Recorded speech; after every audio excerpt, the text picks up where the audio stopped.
이걸 내가 운동을 하면 이 암세포가 몸에 퍼져가지고 오히려 더 암이 더 이렇게 또 뭐 심해지지 않을까. 암 환자가 운동할 때 지켜야 하는 것이 있을까요? 예, 우리 암 환자분들이 또 저한테 질문하는 것 중에 하나가 뭐냐면, 이제 수술하고, 이제 나름대로 이제 요양하면서, 선생님, 운동을 해야 됩니까? 말아야 됩니까? 그러니까 자기가 이제 걱정이 된다는 거예요. 뭐가 걱정이 되냐면, 이 암세포가 몸에 아직도 있는 건 알고 있는데, 이걸 내가 운동을 하면 이 암세포가 몸에 퍼져가지고, 오히려 더 암이 더 이렇게 또 뭐 심해지지 않을까. 이런 이제 고민을 하는 경우가 많거든요. 제가 이제 결론적으로 말씀을 드리면, 무조건 운동을 해야 됩니다. 운동을 해야 되는데 왜 해야 되느냐? 제가 얘기했잖아요. 기혈이라는 거는 가만히 있으면 안 된다니까요. 혈액은 가만히 있으면 탁해지면서 염증이 유발되고 이게 오히려 암세포를 생성하는 그런 환경이 되는 겁니다. 움직여야 되거든요. 에너지를 순환하는 거는 제가 뭐라 그랬습니까? 운동이라고 그랬잖아요. 운동과 일상의 움직임에 의해서 추동력으로 인해서 이 기혈이라는 에너지가 돌아가거든요. 그래서 잘 돌아가도록 해야 된다. 그렇지만 이제 하나 제가 또 강조를 드리고 싶은 게 뭐냐면 이 운동도 내 몸에 맞게 해야 된다는 거죠. 예를 들어서 에너지 생성이 안 되는 사람이 늘 에너지가 딸리고 피곤해하는 사람이 운동해야 된다고 피트니스 센터 끊어가지고 강하게 운동하면 그건 에너지 소모가 더 많아지고 오히려 에너지를 손상하는 거거든요. 그렇게 해서는 안 되는 거죠. 그래서 이제 우리가 예를 들어서 가장 쉬운 운동이 뭐냐면 걷기죠. 산책, 걷는 건데 이 걷는 거 같은 경우에도 사실 에너지 상태에 따라 조금 다르게 하는 게 좋습니다. 뭐냐면 에너지 생성이 안 되고 늘 피곤하고 조금 내가 소화기능도 안 좋고 에너지가 식사량도 많지도 않고 이러면 그냥 기분 좋게 산책하는 거예요. 기분 좋게 이렇게 걸으면 되는 거고요. 반면에 내가 좀 몸도 붓고 막 체지방도 많고 비만이고 이러면 이런 사람들은 스피드 워킹을 해야 됩니다. 막 숨이 헐떡거릴 정도로 운동을 해야지만이 걸어줘야지만이 사실 이게 운동이 되는 거예요. 그리고 또 에너지 균형이 깨져서 예민하고 잠 못 자고 이런 사람은요. 이런 사람 스피드 워킹 할 게 아니라 이 사람들은 파워 워킹이라고 내가 표현을 하는데 뭐냐면 이 발바닥이 지면에 닿는 느낌을 가지고 엉덩이에 힘을 주고 오히려 천천히 하체에 힘을 주고 걷는 그런 파워 워킹을 해야 되는 거거든요. 그렇게 해야지만 내 몸의 에너지가 제대로 균형을 잡고 제대로 기능을 할 수 있는 거죠. 그래서 뭐 가장 쉬운 걷기 운동도 지금 제가 말씀드렸다시피 에너지 상태에 따라서 다르다는 거죠. 이제 그 위에도 에너지 생성이 안 되는 사람은 무리하게 운동하지 마라. 절대 땀 빼고 너무 강력한 그런 운동 하지 마라. 뭐 하느냐? 집에서 가볍게 스트레칭하고 요가하고 또 가능하면 가볍게 산책하고 이 정도로 하는 거고요. 이제 순환이 안 되는 사람은 운동을 강하게 해야죠. 땀이 진짜 막 그렇게 나도록 그렇게 아주 강력한 운동을 해야 되거든요. 그래서 뭐 대표적으로 이제 하는 게 조깅이라든지 등산이라든지 또 수영 같은 거 에너지 필요 없는 거 많이 뺐잖아요. 그래서 오히려 체지방 줄이고 할 수 있거든요. 그런 유산소 운동을 해야 된다. 그 다음에 이제 균형이 깨진 사람은 뭐라 그랬죠? 물이 부족해서 기가 너무 떴다 그랬잖아요. 끌어내려야 되거든요. 이 끌어내리려면 하체 운동을 해야지 에너지가 내려오는 겁니다. 그래서 제가 대표적으로 추천하는 게 계단 오르기죠. 너무 좋은 운동이거든요. 정신적인 스트레스 받고 해서 기가 떴을 때도 예민해졌을 때도 생수 하나 들고 계단을 편하게 오르면 에너지가 내려오면서 오히려 머리도 맑아지고 좋아지고요. 또 이제 뭐 집에서 할 수 있는 건 실내 자전거라든지 뭐 스쿼트 또 런지 이런 것 뭐 굉장히 좋은 운동이죠. 이제 그렇지만 특히 이제 이런 분들한테 내가 저녁에 심한 운동을 하지 마라. 저녁에 그냥 가볍게 몸에 에너지가 돌 정도의 운동은 괜찮은데 저녁에 가서 뭐 상체 막 역기를 든다든지 가슴 근육 키우는 이거 다 사실은 엄청나게 자연의 에너지 흐름에 역행하는 겁니다. 그래서 오히려 잠도 못 자고 문제가 될 수가 있으니까 이제 운동에도 내 몸의 에너지에 맞게 하시면 굉장히 도움이 된다. 암 환자는 반드시 운동을 해야 된다. 그래 에너지가 순환이 되고 피가 맑아진다. 암 환자의 수면, 스트레스 관리 어떻게 해야 하나요? 잠이 너무 중요하거든요.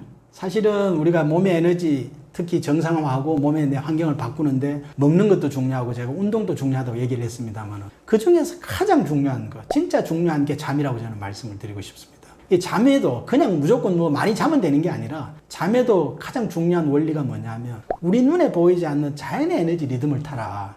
해가 내려 비추고 만물이 생성하고 에너지가 올라갈 때는 나도 잠자리에서 나와야 되는 겁니다. 나와서 같이 자연의 에너지를 타주면 오히려 기분이 상쾌해지고 내 몸이 업되거든요. 그리고 해가 지고 어두워지고 밤이 되면 에너지가 아래로 내려가면서 저장이 되는 겁니다. 나도 그 리듬에 맞게 밤이 되면 뭔가 좀 격렬한 운동이나 이런 걸 피하고 좀 안정하고 좀 정리하는 그런 시간을 가지면서 그 리듬을 타주라. 그리고 잠은 얼마나 자는 게 좋으냐? 우리가 일반적으로 이제 의학계에서 얘기하는 거는 수면의 골든타임은 밤 10시부터 5시까지 이제 7시간을 골든타임으로 보는데 현대인들 제가 10시에 자기 참 어렵다는 얘기도 저도 이해하고 또 환자들한테는 그러니까 11시에는 자라. 왜냐하면 1시간 정도는 늦게 자도 몸이 에너지가 변하지 않는다. 특히 호르몬의 어떤 불균형이 생기지 않는다. 그래서 11시에는 자고 아침에는 항상 일정하게 일어나는 그런 수면 습관을 가지는 게 좋다. 이제 이렇게 말씀을 드리고요.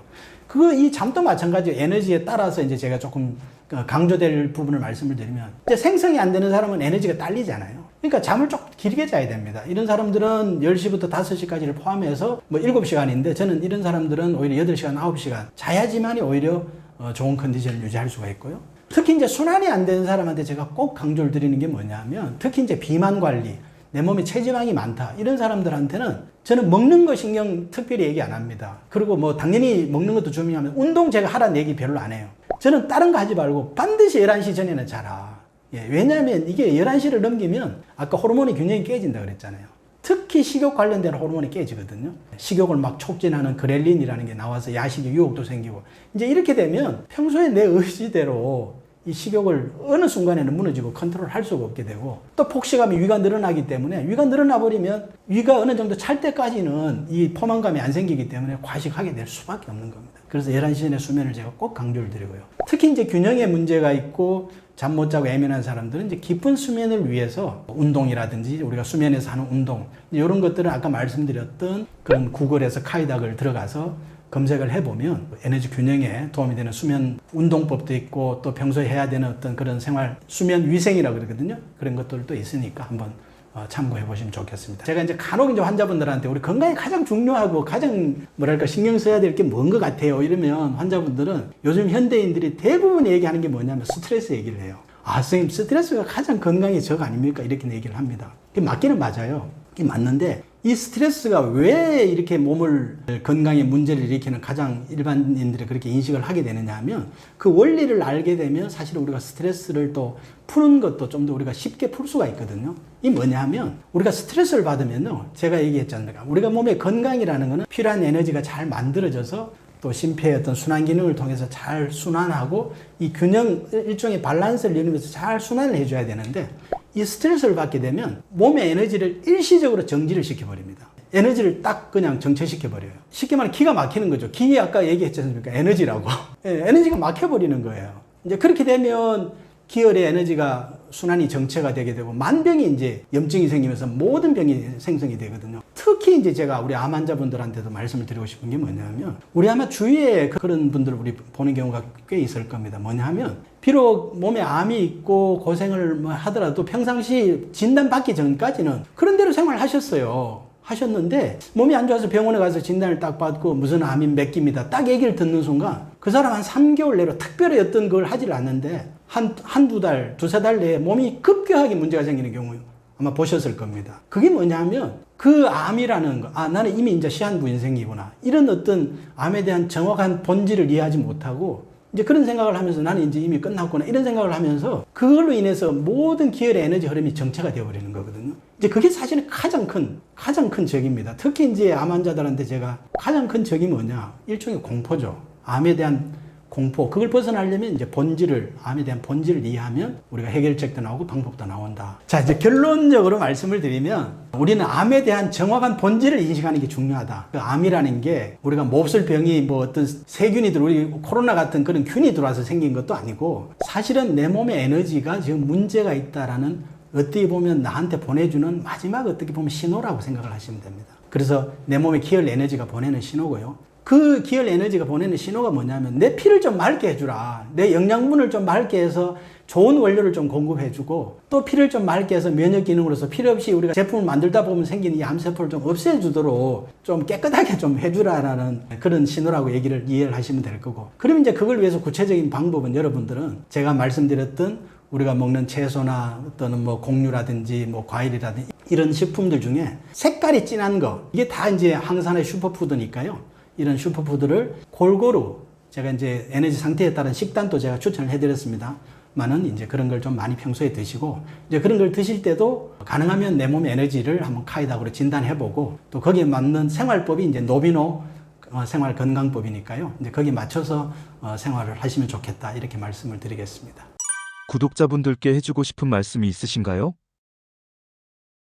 너와 나의 은퇴학교에 이제 2번 이렇게 또 제가 강의를 합니다만은 몸의 건강 관리는 어려운 게 아니다. 지난번도 누차 말씀을 드렸습니다만은 어느 식품이 좋고 뭐가 좋고 이렇게 주의해서 하는 그런 음식이나 어떤 뭐 약이나 식품이 아니라 내 몸에 맞게 자연에서 나는 모든 식품은 좋은 식품이다. 제가 얘기 드렸지 않습니까? 모든 식품이나 곡류는 다 파이토케미칼을 가지고 있다니까요. 무엇보다 중요한 것은 내 몸에 맞게, 내 몸의 에너지에 맞게 또 음식을 드시고 또 내 몸의 에너지에 맞게 또 운동이나 생활을 하시고 하면 노후의 어떤 건강을 보장할 수 있다. 이렇게 말씀을 드리겠습니다.